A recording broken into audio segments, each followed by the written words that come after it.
Welcome, welcome. Thank you for joining me. This is Financial Literacy with TC. I'm your host, Tyler C.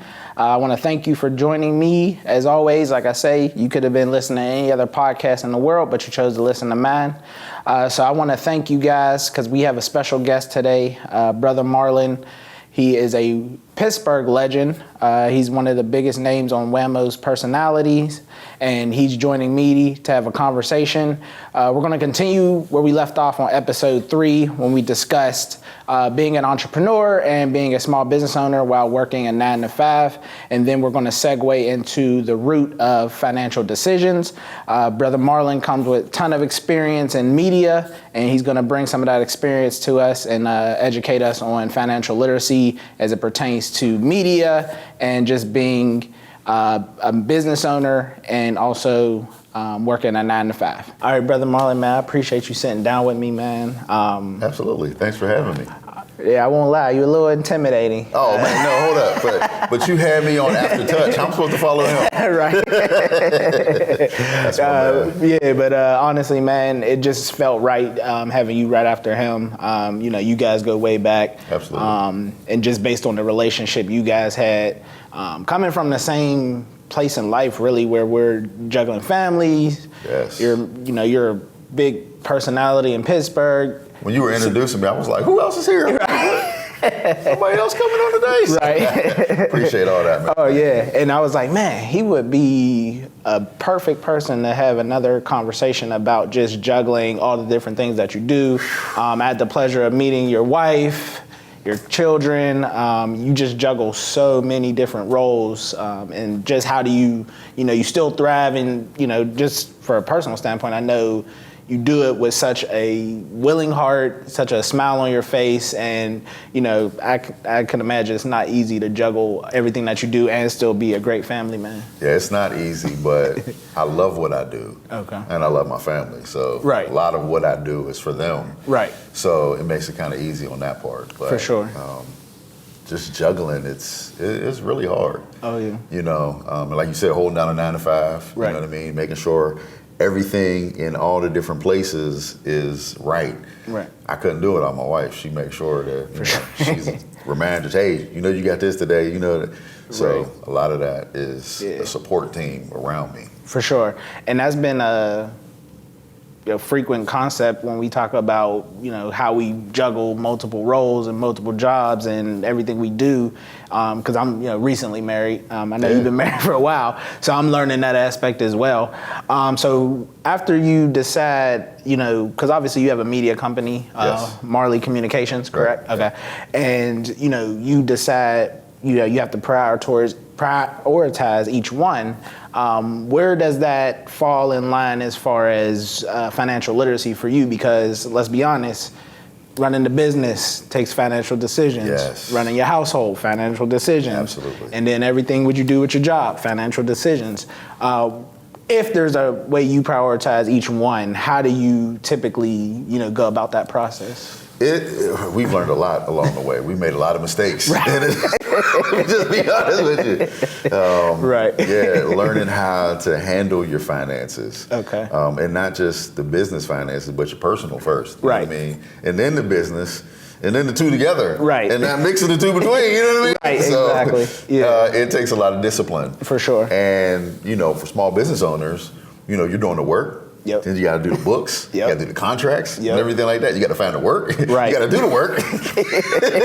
You got to go find more work. Right, for sure. So there are a lot of different things that you have to do, and yes. just staying up on the latest. You know what I mean? Listening right. and finding out what's new. Like when the IRS start cracking down on Cash App. You know what I mean? That's like, oh, that's a new thing we got to worry about. Exactly. You know what I mean? And so. Well, luckily we have the benefits of technology that are, if you're keeping up yes. with technology, that's why it can save you amount of time. Because at the end of the day, everything we do is to gain more time with our families, friends, and loved ones. Absolutely. But without the technology, it'd be a lot harder to. Oh, absolutely. Yeah, so I know we you can have a speak to good that. accounting software that okay. helps, because you can do the contracts in there. You can do the money flow and everything like that, and your write-offs, your expenses. Right. You can handle everything in there, so it's a lifesaver. Gotcha. Yeah, because one of the things me and Greg were discussing on episode 3 was just how, if we've had our businesses for a number of years, but we weren't really working our businesses. I don't know if you can expand on that from your standpoint, if that was the case for you. But I know you've been thriving in your media company for years, but if that was a hindrance to you, because a lot of times when we started out, it took time for us to get traction and juggling everything that you were saying. So I just wanted curious what struggles you may have had, if you had any, what are just some of the experiences you've had? Oh man, starting out? Absolutely.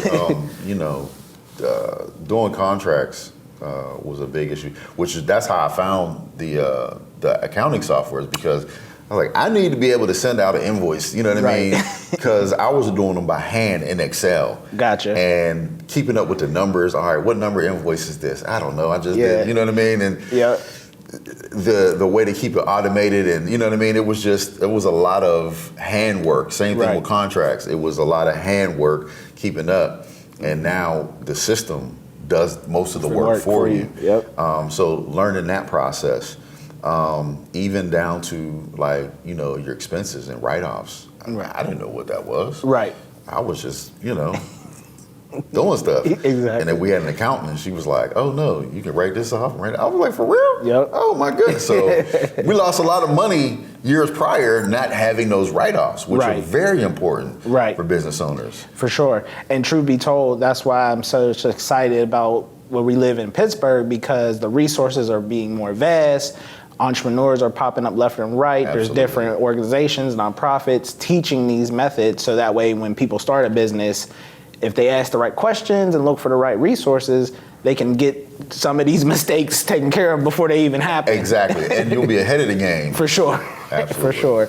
So with all that being said, before we move on to just talking about the root of financial literacy as it pertains to our businesses, our families, just wanted to touch on future goals as far as, because obviously you've had your company for how many years now? 17 years. Okay, that's a long time. How do you structure making financial decisions, 17 years in the game, to take your business to new heights or to do new goals? How do those decisions for you and your wife come about?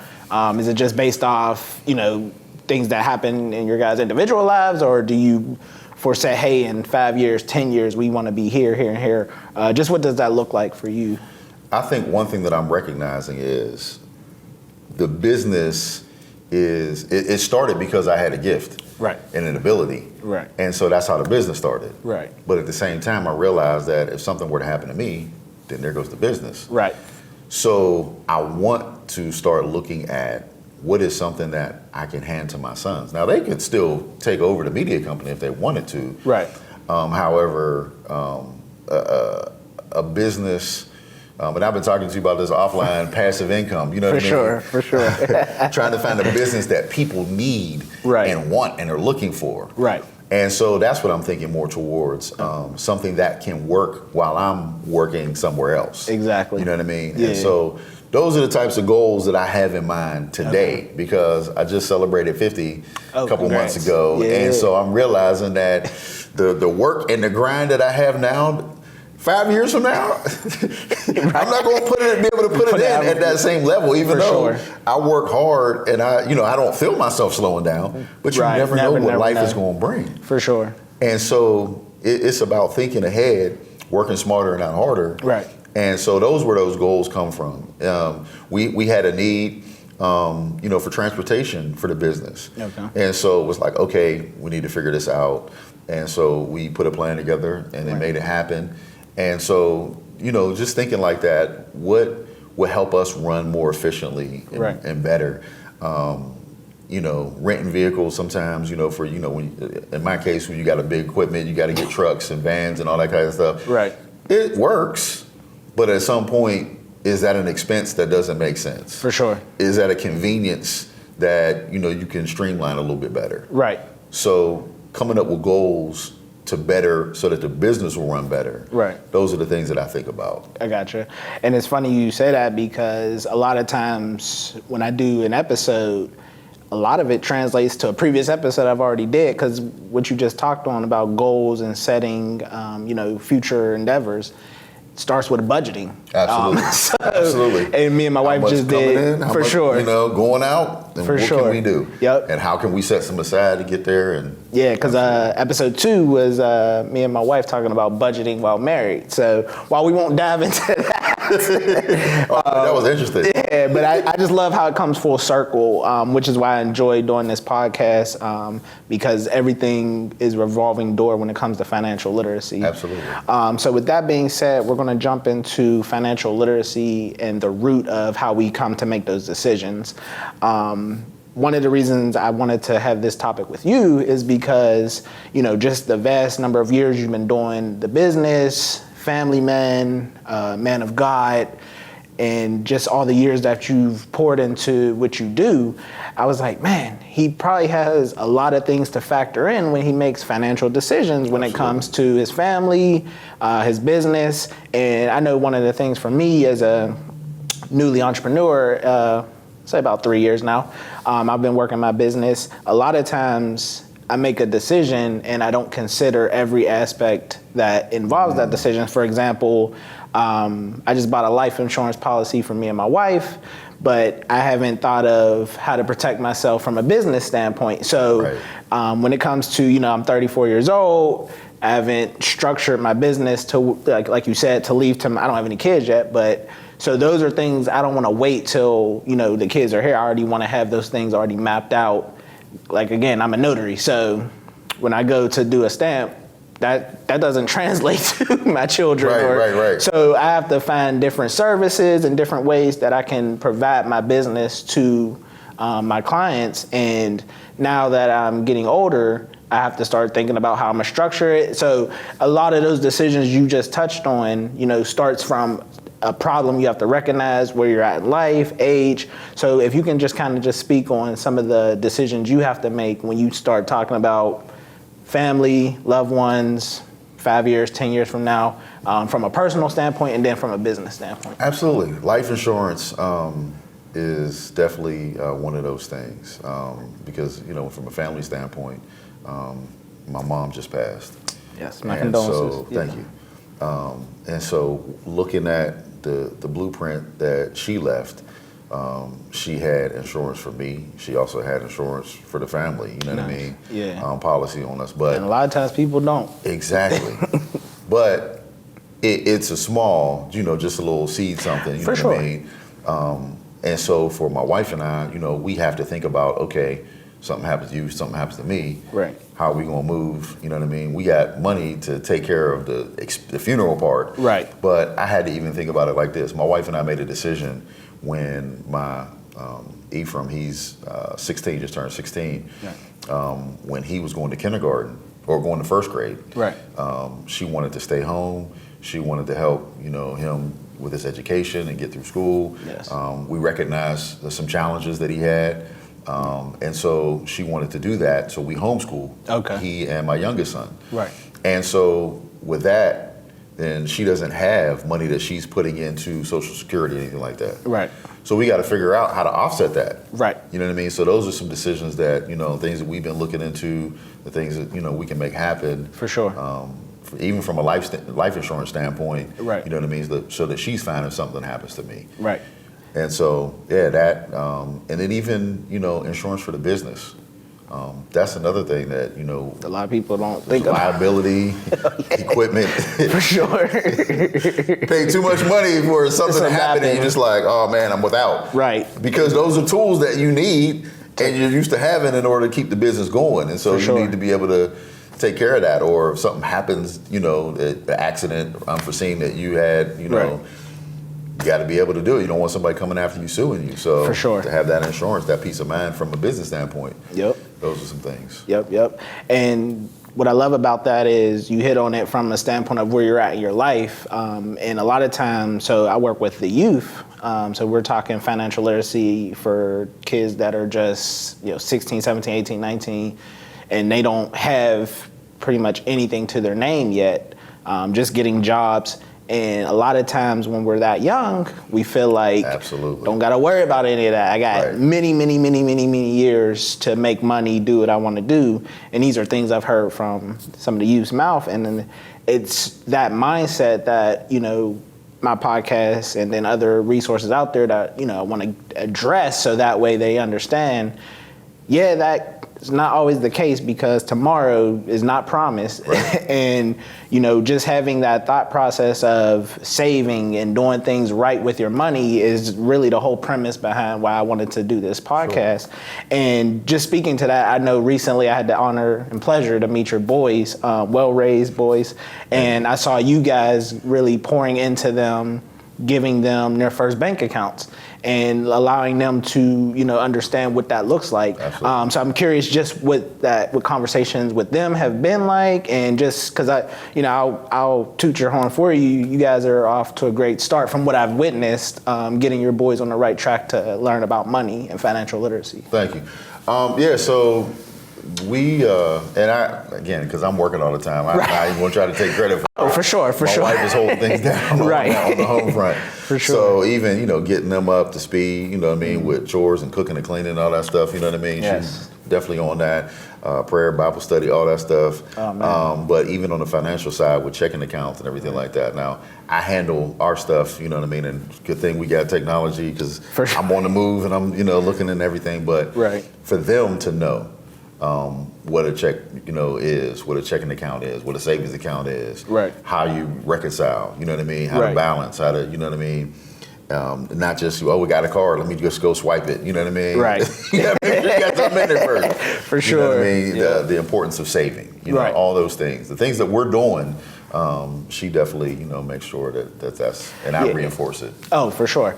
And on that point, have you guys sat down with them to navigate goals, or, because a lot of times when I'm speaking to a youth group or, you know, any youth in general, I try to start with their goals and aspirations, mm-hmm. because obviously when we're talking about money, it needs to be motivated by, you know, something we're passionate about. Absolutely. So if someone says, I'm trying to go to college, I'm trying to save for a car, get an apartment, yeah, they know they want those things, but they're not necessarily sure how to make smart decisions to secure that they get those things. Right. And just so, I'm just curious, have you guys had those type of conversations with them? She vision boards and all that stuff with nice. them. So yeah. Yeah.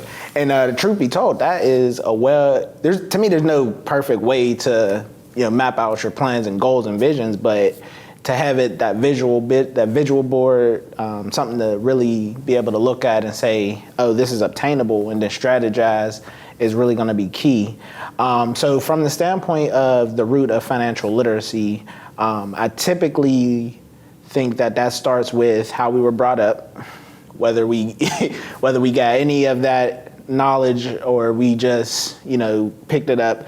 From the standpoint of just how you were brought up, mm-hmm. were you know, structured in a way to be taught about? Or absolutely. Okay. My mom did not. But my mom worked in accounting. Okay. She was accounts payable manager. Right. And so she made sure, you know what I mean, checking account, my savings account that I had at the credit union, we still had that now to this day. Oh, wow. I mean? So, and, you know, all the different things, like my mom, until she got sick, was always on top of her business. Right. And she instilled that in me.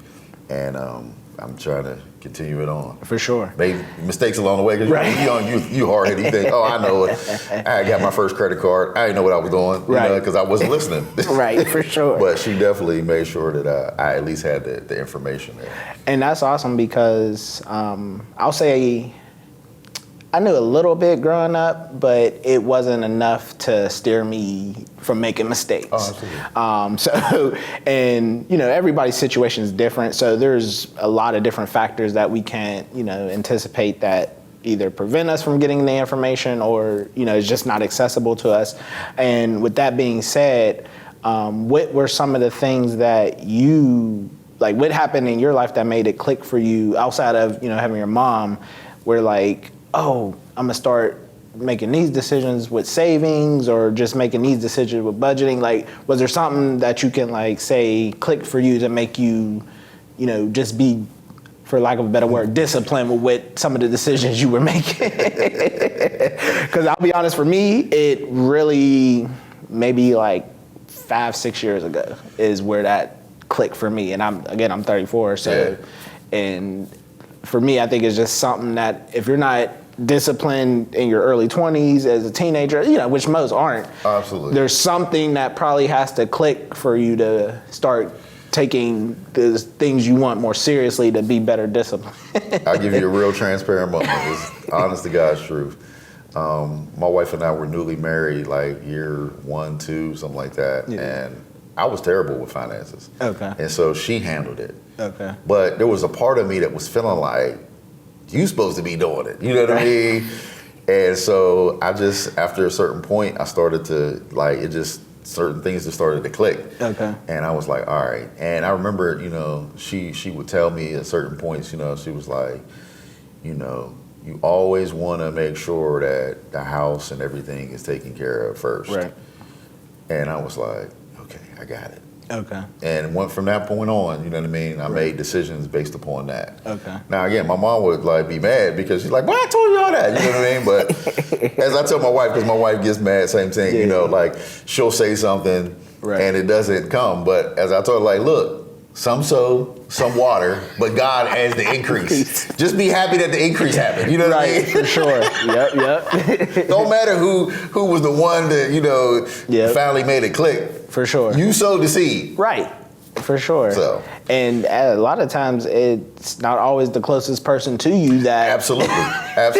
Because for me, it was outside sources, mentors, Yes. people who had a certain level of wealth that I was intrigued by. Right. That really got my ears open to, maybe I should do what they're doing. Absolutely. And, it was a trickle effect. So that's kind of why, I wanted this podcast to be that tool. I never know who's listening that I might say something and it registers with them to help them start making better decisions. So that's, couldn't say that's probably the best advice I've heard lately. So as we start to get ready to wrap up, just some of the aspirations you have as far as your media company, just what you are continuing to do in the community. I know I saw you yesterday. We were together at the Larmer community event. Just anything that, you want to share or speak to from your heart as far as whether it's just what you do in the community, financial literacy as a whole. Because I'm just really appreciative of you taking the time to, spread your words of wisdom. You're somebody I look up to and admire just with what you do in the community. So I try to emulate that. So I just really want to give you the opportunity if there's anything additional that, is on your heart to speak to viewers. Absolutely. So back in 96, 97, I was a part of a wonderful team, the Breakfast Jam at W.A.M.O. Oh, I remember that. And myself, young, Sly Jock, and Taylor Diaz. Okay. I went by Sean, so people were like, "Oh, there's a guy named Sean on there." That was me. Sean Richards. That was my name. Oh man. And so we did a lot in the community. We would go out, and I learned that from Sly, watching Sly, how he was with the people in the community, and it just resonated with me. I was like, "This is who we are." Right. And we're here to serve the people in the community. Right. As a DJ, I'm there to serve the people at the event. On the radio, I'm there to serve the people that are listening. Okay. From my business, I'm there to serve the people that have a need. Right. It's all about service. Right. And so that's what, I do and I want to continue doing. As I, again, get older, I see myself probably shifting to a different place, but still having that community aspect. For sure. The business model may change and shift in what I do. Right. I may, still do or have a company that does the work, but I may not be the one doing the work. Bring people on that are now have the strength. You know what I mean? Right. You get the old and the young together, you can get a lot accomplished and make a lot happen. And truth be told, man, I definitely see that for you because you have an amazing reputation. I've yet to be anywhere with you where you were where you weren't highly sought after. And as I look at 5, 6, 10 years from myself, I hope to have that same presence where I go into a community event and just all the love and admiration people give you. And, you know, it's just genuine. It's not, you know, so that's one of the things I admire about you. My dad was a state constable. Okay. And, he worked in the community doing security details and whatnot. And it was the same. People loved his personality, his energy, and he loved them back. And it's infectious. It got on me, and I'm giving it back. And I see my sons with the same energy as well, so it's a family thing. Gotcha. Well, lastly, you know, not that you need any more plugs, but Marley Communications, if you just want to tell viewers how they can, you know, reach out to you. You do amazing things in the community. You do so much, videography, production, pretty much anything in media. I've cut back on some things. Okay. We used to do like graphic design and web stuff. Okay. I'm not doing any of that today. I can do it, but Right. I'm doing more of AV work, production, video, audio, running sound, like you saw me doing yesterday. Right. You know, that's where my passion lies these days, because that's kind of my full-time job. So it kind of just spilled out into that. Still DJing. But Facebook, Twitter, Instagram, @Brother Marlon. Get at company, you can find us on social media as well, Marley Media. So yeah, we'd love to help you with your event when it comes to marketing, media, production, those types of things. So. Awesome. Well, Brother Marlon, I appreciate you greatly, man. All right, guys, thank you for joining us on Financial Literacy with TC. Next episode 5, we'll be down in Atlanta, Georgia, talking to a new entrepreneur who has just started a bakery business. We will be taking her concepts of running her business, and we'll be discussing a new financial literacy topic with a new entrepreneur down in Jonesboro, Atlanta, Georgia. Thank you.